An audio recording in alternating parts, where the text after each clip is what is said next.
தமிழ்நாட்டில் மீண்டும் திராவிட முன்னேற்றக் கழகமே ஆட்சி அமைக்கும். இத திமுக காரங்களோ இல்ல கூட்டணி கட்சிக்காரங்களோ சொல்லல. இந்தியாவிலேயே தேர்தல் கருத்து கணிப்புகளை துல்லியமா வெளியிட்டு வர சி-வோட்டர் நிறுவனம் நடத்திய கருத்து கணிப்பு மூலமா தெரிய வந்திருக்கு. தமிழ்நாட்டில் திராவிட முன்னேற்றக் கழகம் தலைமையிலான ஆட்சிதான் மீண்டும் அமையும்னும் திமுக கூட்டணிக்கு 45% வாக்கு 2026 தேர்தலில் கிடைக்கும்னும் சி-வோட்டர் கருத்து கணிப்பு சொல்லி இருக்கு.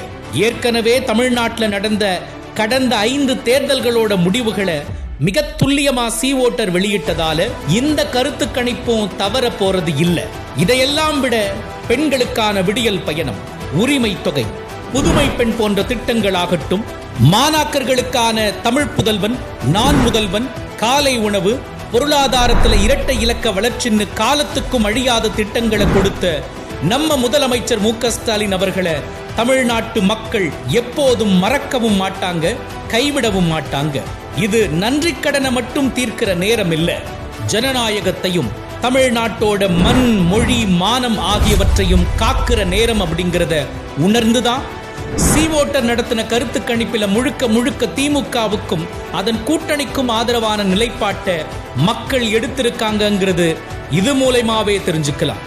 ஆக தமிழ்நாட்டையும் திமுகவையும் பிரிக்கவே முடியாது அப்படிங்கிறது இப்ப புரிஞ்சிருக்கும்.